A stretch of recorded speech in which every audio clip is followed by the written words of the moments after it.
próximo ponto a ser decidido no início do tratamento é o do dinheiro, dos honorários do médico. Um analista não discute que o dinheiro deve ser considerado em primeira instância como meio de autopreservação e de obtenção de poder, mas sustenta que, ao lado disto, poderosos fatores sexuais acham-se envolvidos no valor que lhe é atribuído.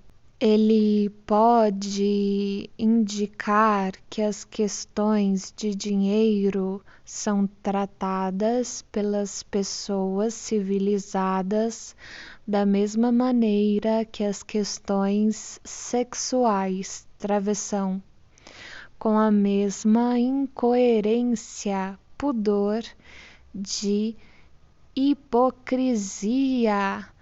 O analista, portanto, está determinado desde o princípio a não concordar com esta atitude, mas em seus negócios com os pacientes a tratar de assuntos de dinheiro com a mesma franqueza natural com que deseja educá-los nas questões relativas à vida sexual. Demonstra-lhes que ele próprio rejeitou uma falsa vergonha sobre esses assuntos, ao dizer-lhes voluntariamente o preço em que avalia seu tempo. O bom senso comum, ademais, adverte-o a não permitir que grandes somas de dinheiro se acumulem, mas a solicitar pagamento a intervalos regulares bastante curtos, travessão, mensalmente talvez, abre parênteses, constitui fato conhecido que o valor do tratamento não se realça aos olhos do paciente se forem pedidos honorários muito baixos, fecha parênteses. Esta, naturalmente, não é a prática usual dos especialistas em nervos e outros médicos em nossa sociedade europeia, mas o psicanalista deve colocar-se na posição do cirurgião, que é franco e caro por ter à sua disposição métodos de tratamento que podem ser úteis. Parece-me mais respeitável e eticamente menos objetável reconhecer os próprios direitos e necessidades reais do que, como ainda é costume entre os médicos, desempenhar o papel do filântropo desinteressado, travessão, posição que não se pode, na realidade, ocupar, sob pena de ficar-se secretamente prejudicado ou queixar-se em alta voz da falta de consideração e de desejo de exploração evidenciado pelos pacientes. Ao fixar os honorários, o analista deve também considerar o fato de que, por mais que trabalhe, nunca poderá ganhar tanto quanto outros especialistas médicos. Pela mesma razão, deve também abster-se de fornecer tratamento gratuito e não fazer exceções em favor de colegas ou suas famílias. Esta última recomendação parecerá uma transgressão às vantagens profissionais.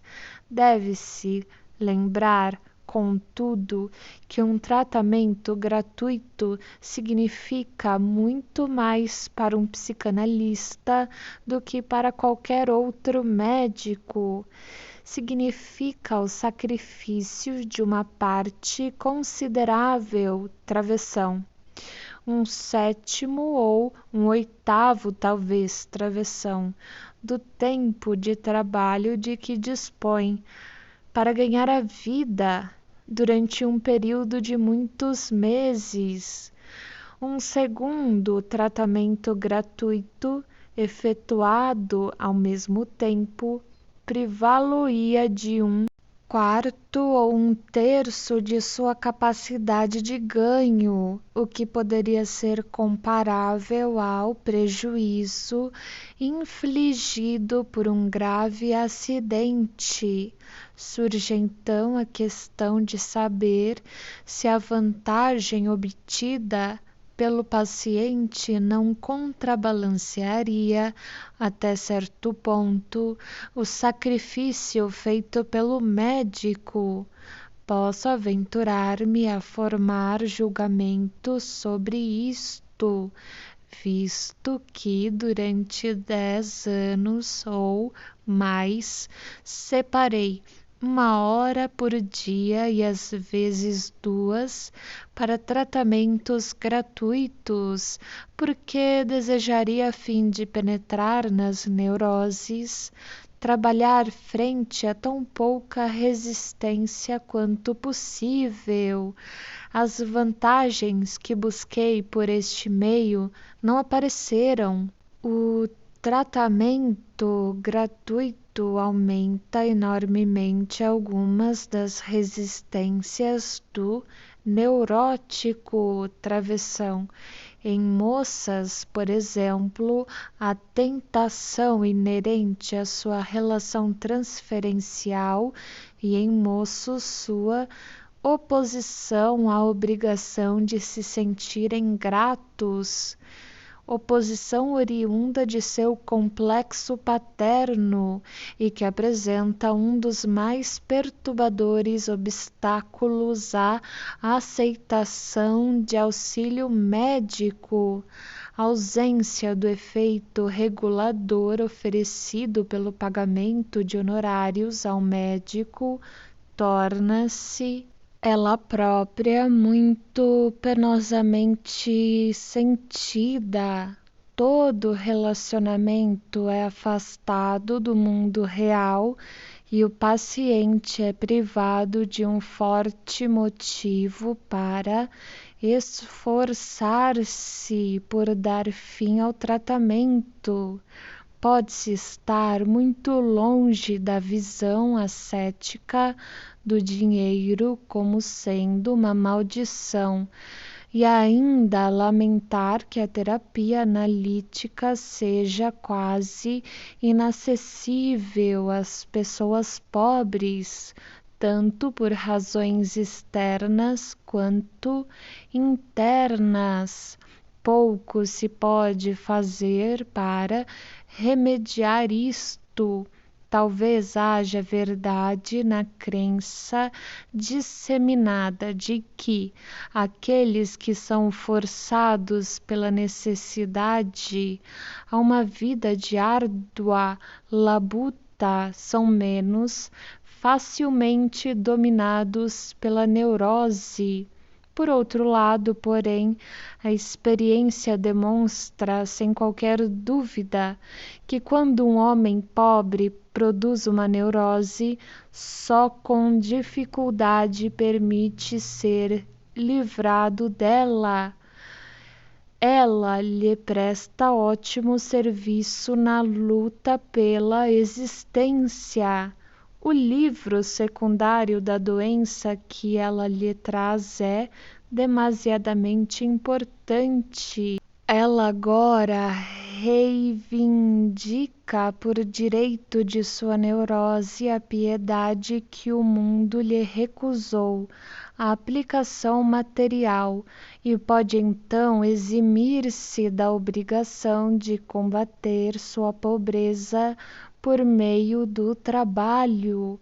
Todo aquele, portanto, que teme tratar da neurose de uma pessoa pobre pela psicoterapia geralmente descobre que o que é aqui exigido dele é uma terapia prática do tipo muito diferente. Travessão. O tipo que, segundo nossa tradição local, costumava ser dispensado pelo imperador José II. Ocasionalmente é natural depararmos com pessoas merecedoras que se acham desamparadas sem culpa alguma de sua parte, nas quais o tratamento não remunerado não se defronta com nenhum dos obstáculos mencionados e conduz a excelentes resultados.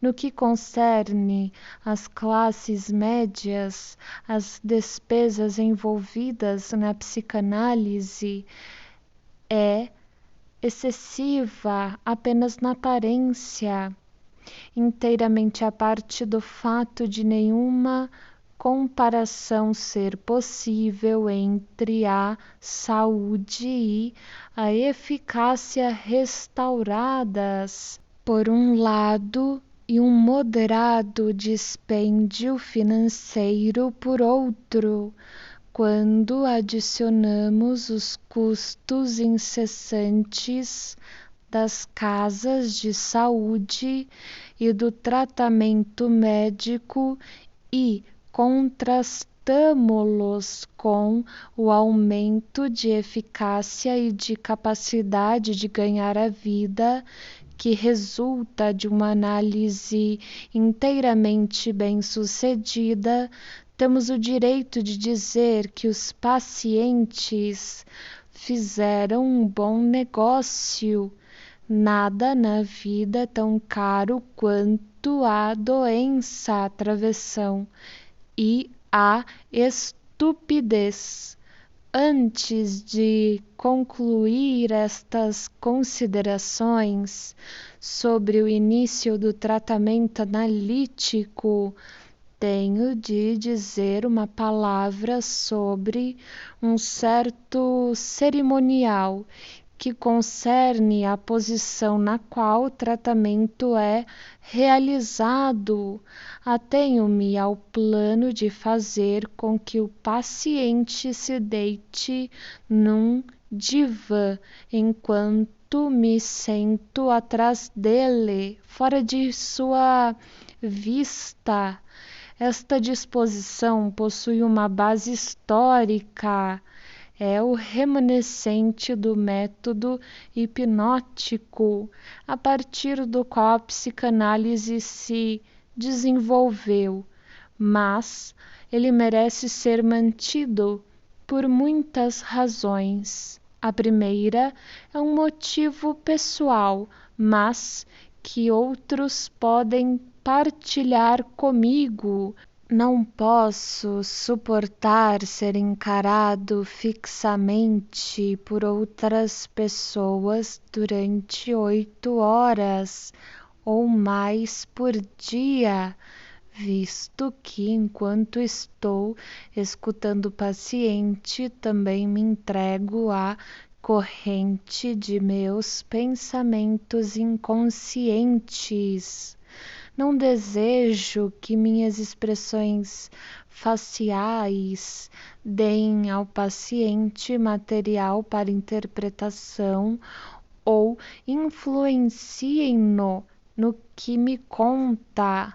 Em geral, o paciente encara a obrigação de adotar essa posição como um incômodo e rebela-se contra ele, especialmente se o instinto de olhar, escopofilia, desempenhar papel importante em sua neurose. Insisto nesse procedimento, contudo, pois seu propósito e resultado são impedir que a transferência se misture imperceptivelmente às associações do paciente, isolar a transferência e permitir-lhe que apareça no devido tempo, nitidamente definida como resistência. Sei que muitos analistas trabalham de modo diferente, mas não sei se esta variação se deve mais a um anseio de agir diferentemente ou a alguma vantagem que pensem obter dela. Havendo as condições de tratamento sido reguladas dessa maneira, surge a questão: em que ponto e com que material deve o tratamento começar?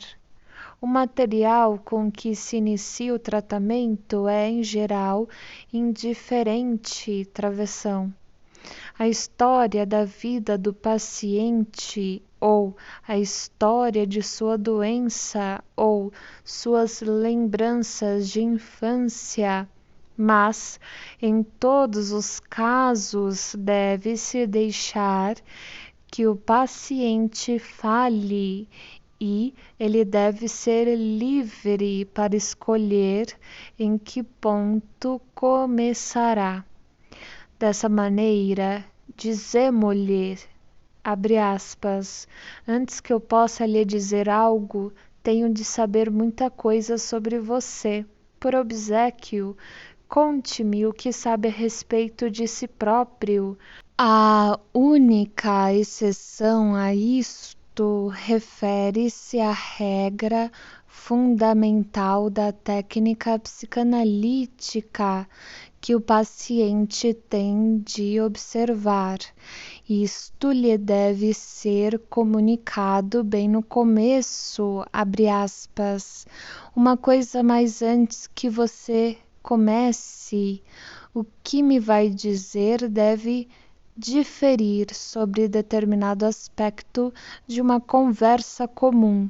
Em geral, você procura corretamente manter um fio de ligação ao longo de suas observações e exclui quaisquer ideias intrusivas que lhe possam ocorrer, bem como quaisquer temas laterais, de maneira a não divagar longe demais do assunto. Neste caso, porém, deve proceder de modo diferente. Observará que à medida que conta coisas, ocorrer-lhe-ão diversos pensamentos que gostaria de pôr de lado por causa de certas críticas e objeções. Ficará tentado a dizer a si mesmo que isto ou aquilo é irrelevante aqui ou inteiramente sem importância ou absurdo, de maneira que não há necessidade de dizê-lo. Você nunca deve ceder a estas críticas, mas dizê-lo apesar delas, travessão. Na verdade, deve dizê-lo exatamente porque sente aversão a fazê-lo. Posteriormente, você descobrirá e aprenderá a compreender a razão para esta exortação ou exortação, que é realmente a única que tem de seguir. Assim, diga tudo o que lhe passa pela mente. Haja como se, por exemplo, você fosse um viajante sentado à janela de um vagão ferroviário. a descrever para alguém que se encontra dentro as vistas cambiantes que vê lá fora. Finalmente, jamais esqueça que prometeu ser absolutamente honesto e nunca deixar nada de fora, porque, por uma razão ou outra, é desagradável dizê-lo. Os pacientes que datam sua enfermidade de um momento específico geralmente se concentram na causa precipitante. Outros que por si reconhecem a vinculação entre sua neurose e a infância, a miúde começam pelo relato de toda a história de sua vida. Nunca se deve esperar uma narrativa sistemática e nada deve ser feito para incentivá-la. Cada pormenor da história terá de ser repetido mais tarde e é apenas com estas repetições que aparecerá material adicional para suprir as importantes associações que são desconhecidas do paciente. Há pacientes que, desde a primeira hora, preparam com cuidado que irão comunicar, aparentemente de maneira a se certificarem de que estão fazendo melhor uso do tempo dedicado ao tratamento. O que assim se disfarça como avidez é resistência. Qualquer preparação deste tipo não deve ser recomendada, pois ela é empregada apenas para impedir que pensamentos desagradáveis venham à superfície. Por mais sinceramente que o paciente possa acreditar em suas excelentes intenções, a resistência desempenhará seu papel neste método deliberado de preparação e providenciará para que o material mais valioso escape à comunicação. Cedo se descobrirá que o paciente planeja ainda outros meios pelos quais o que é exigido possa ser negado ao tratamento. Ele pode distribuir o tratamento todo dia com um amigo íntimo e trazer a este debate todos os pensamentos que deveriam apresentar-se na presença do médico. O tratamento possui, assim, um vazamento que deixa passar exatamente o que é mais valioso.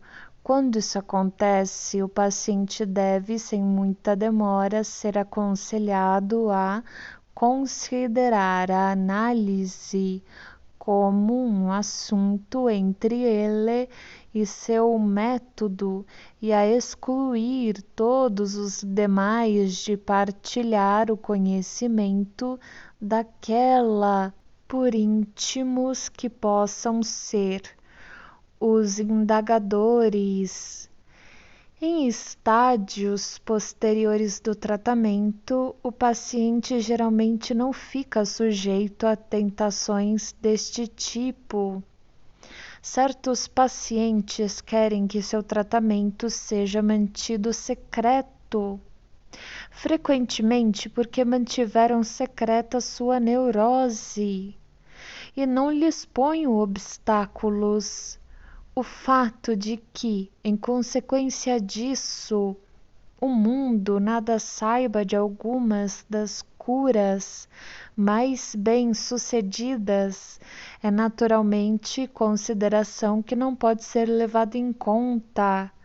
É evidente que a decisão de um paciente em favor do segredo já revela uma característica de sua história secreta.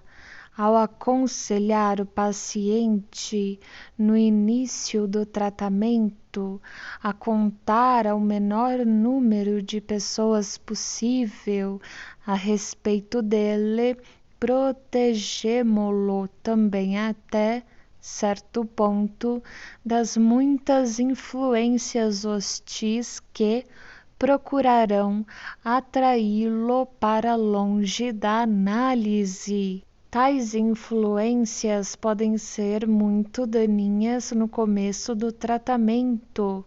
Mais tarde, geralmente, não têm importância ou são até mesmo úteis, por colocarem em evidência resistências que estão tentando ocultar-se.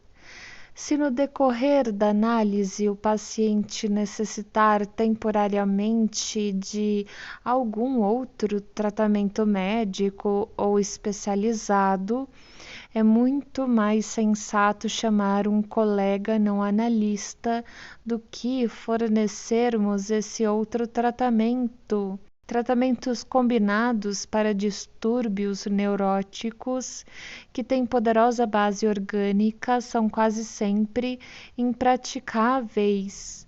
Os pacientes afastam o interesse da análise assim que lhes é mostrado mais de um caminho que promete levá-los à saúde.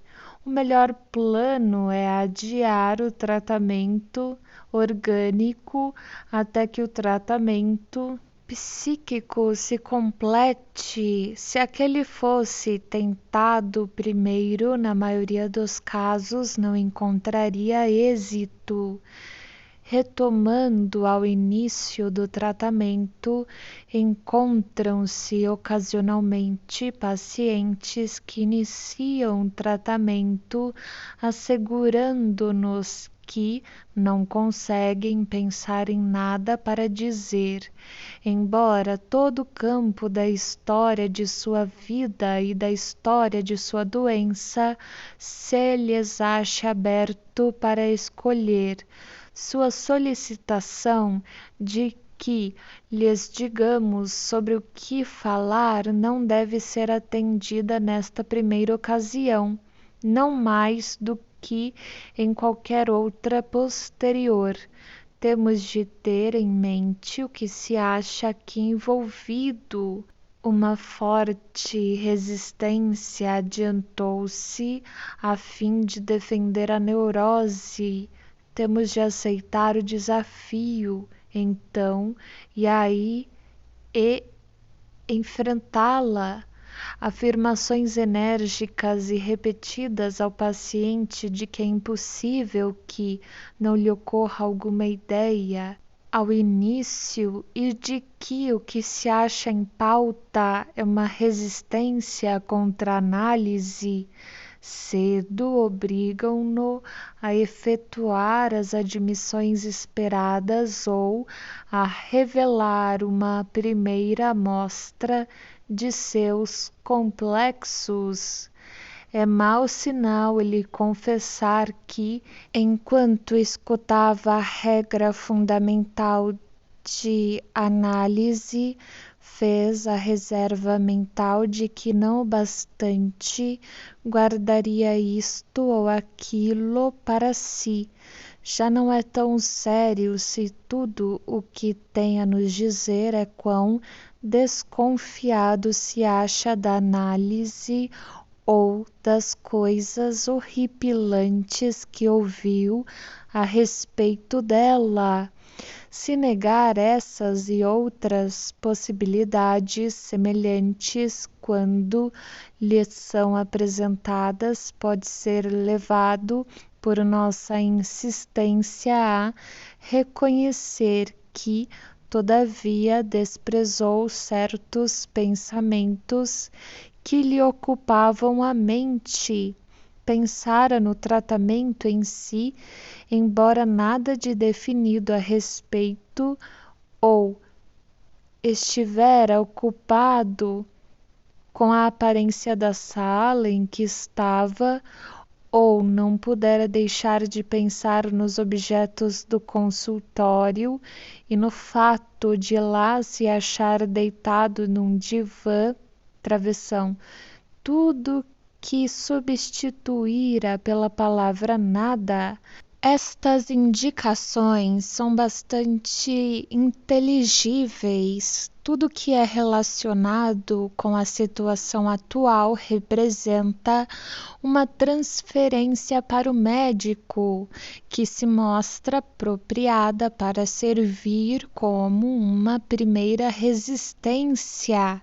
Somos assim obrigados a começar por descobrir esta transferência e um caminho que dela parte fornecerá rápido acesso ao material patogênico do paciente.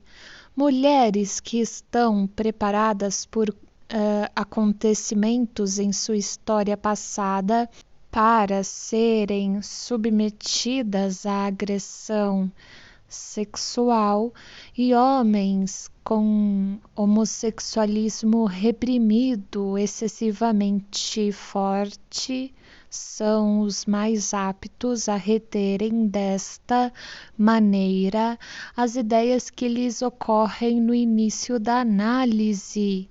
Os primeiros sintomas ou ações fortuitas do paciente, tal como sua primeira resistência, podem possuir interesse especial e revelar um complexo que dirige sua neurose. Um arguto e jovem filósofo com delicada sensibilidade estética apressar-se-á a endireitar os vincos das calças antes de deitar-se para sua primeira hora. Está se revelando como um ex-coprófilo do mais alto requinte, o que era de se esperar do recente esteta. Uma moça da mesma conjuntura apressadamente puxará a barra da saia sobre os tornozelos expostos. Assim procedendo, está revelando a essência do que sua análise mais tarde demonstrará. Um orgulho narcísico de sua beleza física e inclinações ao exibicionismo. Um número particularmente grande de pacientes não gosta de que lhe seja pedido para deitar, enquanto o médico se senta atrás dele, fora de sua vista. Pedem que lhe seja concedido passar o tratamento em alguma outra posição. Na maioria dos casos, por estarem ansiosos por não serem privados da visão do médico, a permissão é geralmente recusada, mas não se pode impedi-los de darem um jeito de dizer algumas frases antes do início da sessão real ou após ter se indicado que ela terminou e eles terem se levantado do divã. Deste modo, dividem o tratamento no seu ponto de vista em uma parte oficial na qual se comportam principalmente de maneira muito inibida, e em uma parte informal e amistosa, na qual falam realmente de modo livre e dizem toda espécie de coisas que eles próprios não encaram como fazendo parte do tratamento. O médico não aceita esta divisão por muito tempo. Toma nota do que é dito antes ou depois da sessão e apresenta na primeira oportunidade, derrubando assim a divisão que o paciente tentou erguer. Esta divisão, mais uma vez, terá sido formada a partir do material de uma resistência transferencial. Enquanto as comunicações e ideias do paciente fluírem sem qualquer obstrução, o tema da transferência não deve ser aflorado. Deve-se esperar até que a transferência, que é o mais delicado de todos os procedimentos, tenha se tornado uma resistência. A outra pergunta com que nos defrontamos levanta uma questão de princípio. É ela quando devemos começar a fazer nossas comunicações ao paciente. Qual é o momento para revelar-lhe o significado oculto das ideias que lhe ocorrem e para iniciá-los nos postulados e procedimentos técnicos da análise?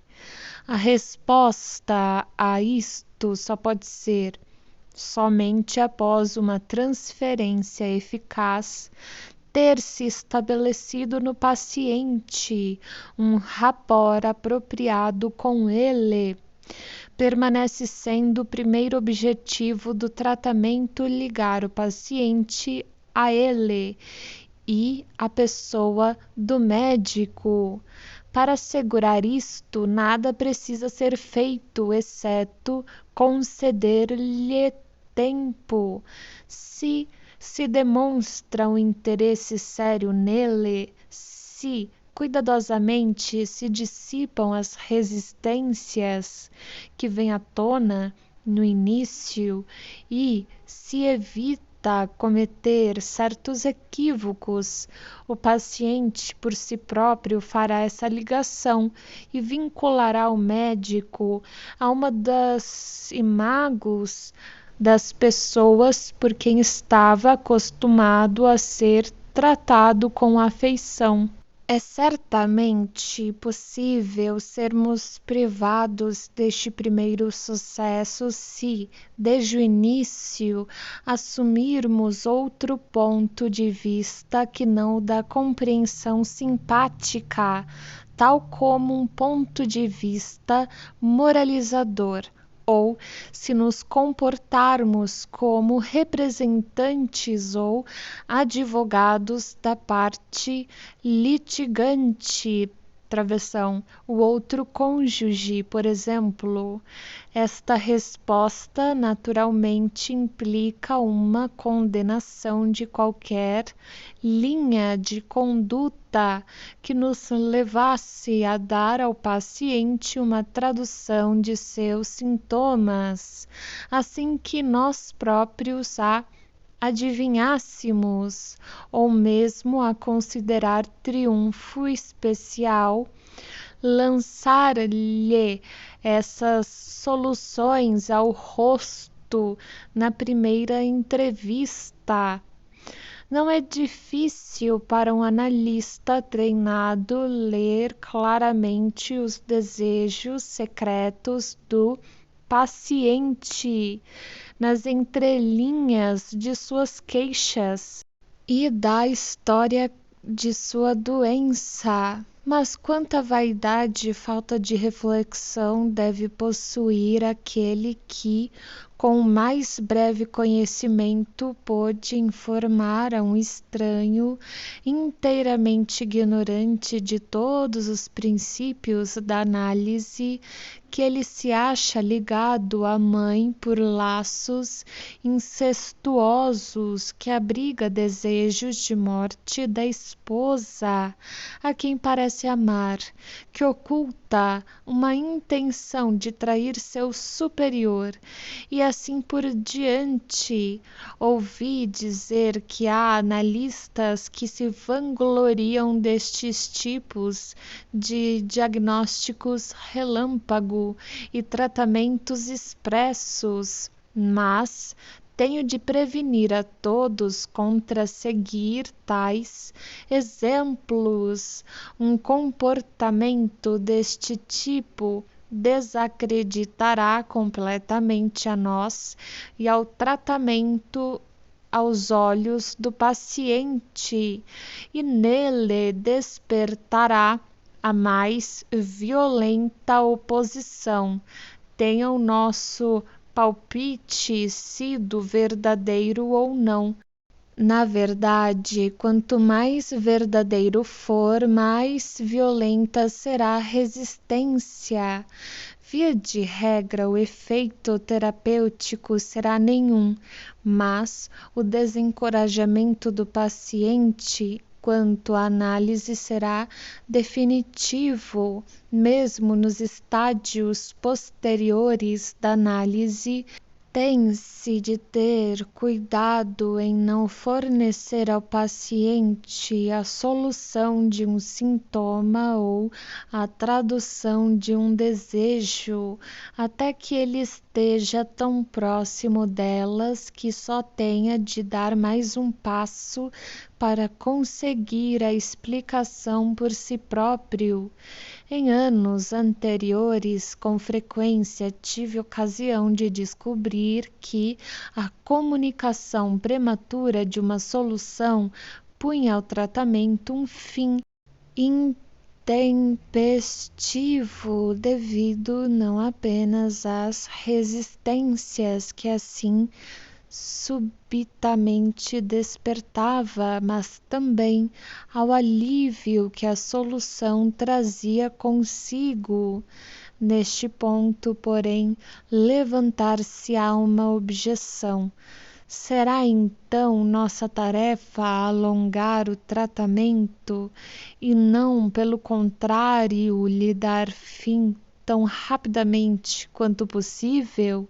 Não são os achaques do paciente devidos à sua falta de conhecimento e compreensão, e não constitui um dever esclarecê-lo tão pronto quanto possível, travessão?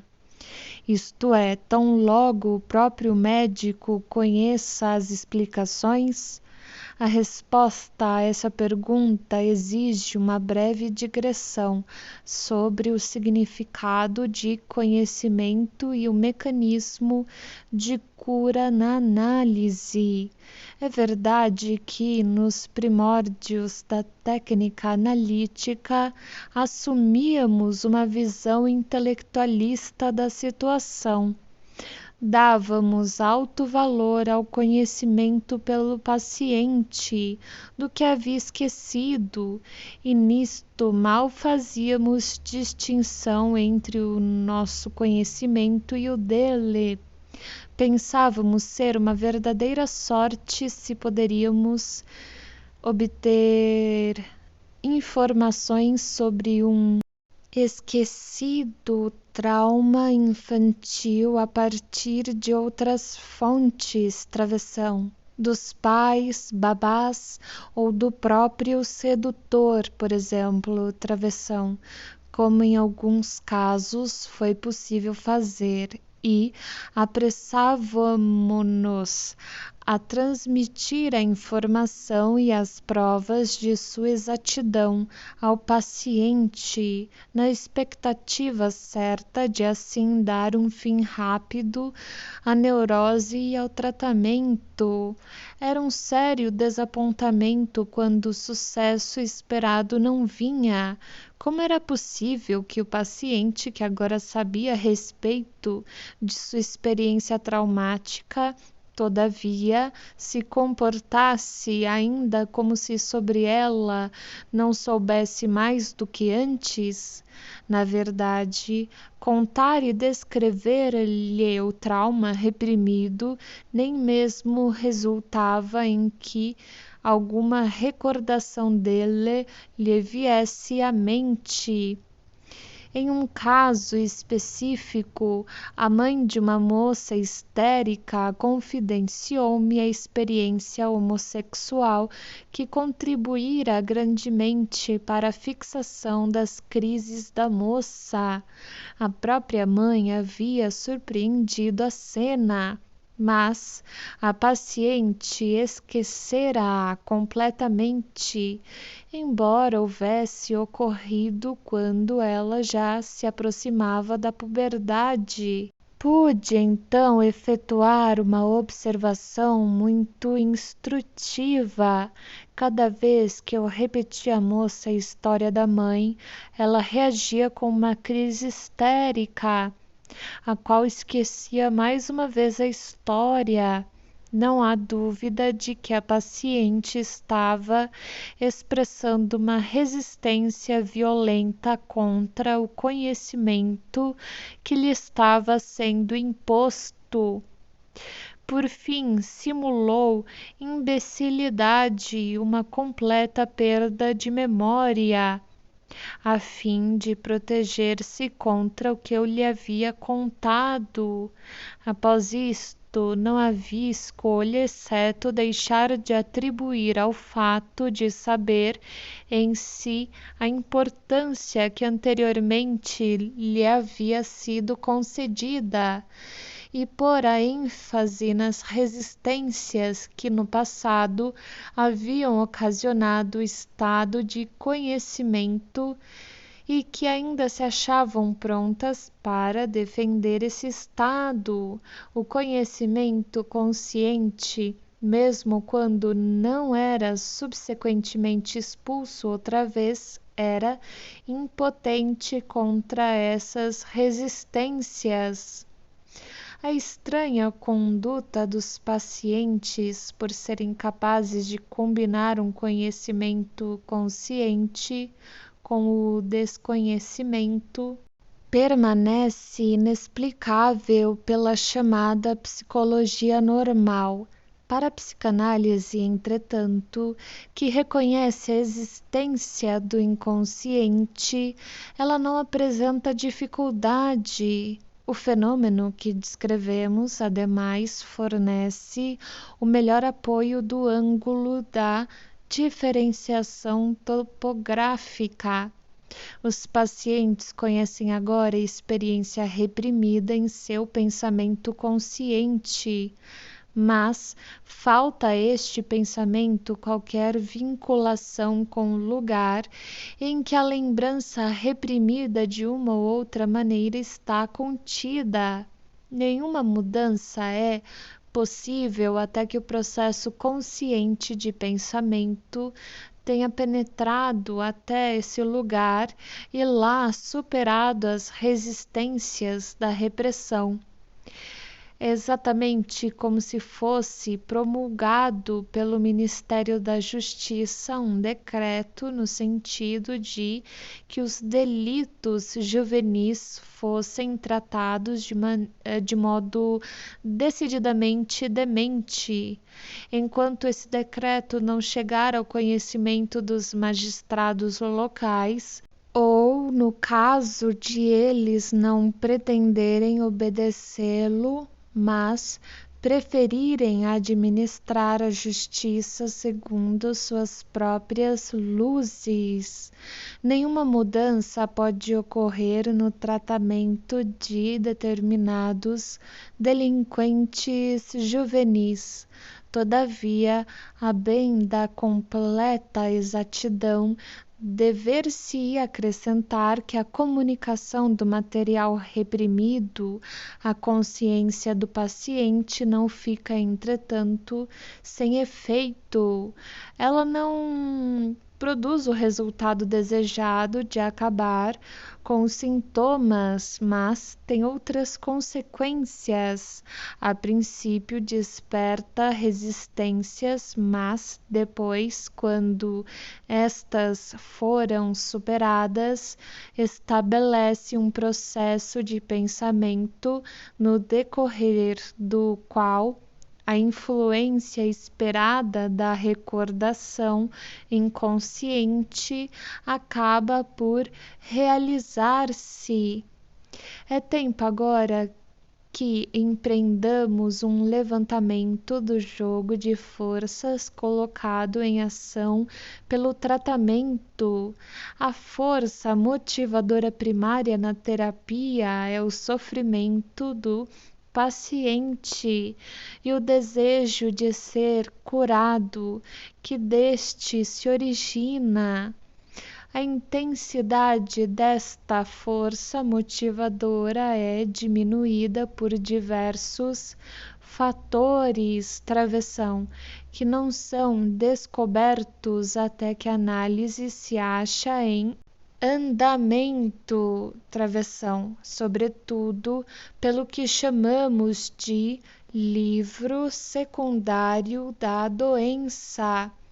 E mais, ela deve ser mantida até o fim do tratamento. Cada melhora efetua uma sua diminuição. Sozinha, porém, esta força motivadora não é suficiente para livrar-se da doença. Duas coisas lhe faltam para isto. Não sabe que caminho seguir para chegar a esse fim e não possui a necessária cota de energia para se opor às resistências.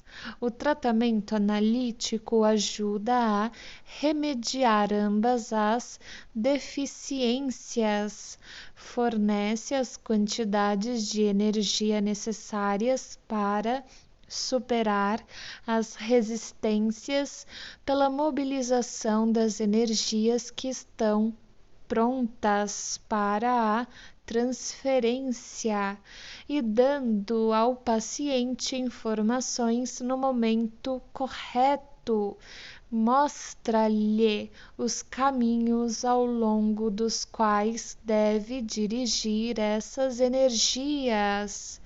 Com bastante frequência, a transferência é capaz de remover os sintomas da doença por si mesma, mas só por pouco tempo, travessão, apenas enquanto ela própria perdura. Neste caso, o tratamento é por sugestão e não de modo algum a psicanálise. Só merece o último nome se a intensidade da transferência foi utilizada para a superação das resistências. Somente então a enfermidade tornou-se impossível, mesmo quando a transferência foi mais uma vez desfeita, o que é seu destino.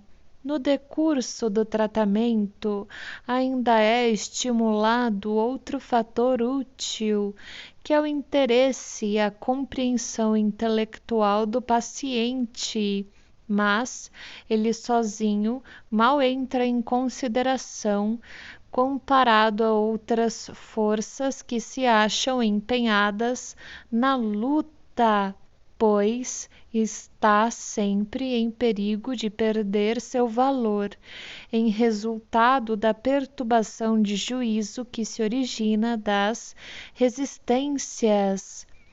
Assim, as novas fontes de força pelas quais o paciente é grato ao analista reduzem-se à transferência e à instrução, através das comunicações que lhe são feitas.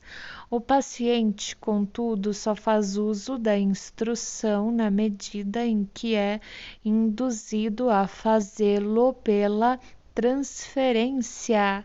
É por esta razão que nossa primeira comunicação deve ser retida até que uma forte transferência se tenha estabelecido. E isto, podemos acrescentar, vale para todas as comunicações subsequentes. Em cada caso, temos de esperar até que a perturbação da transferência, pelo aparecimento sucessivo de resistências transferenciais, tenha sido removida.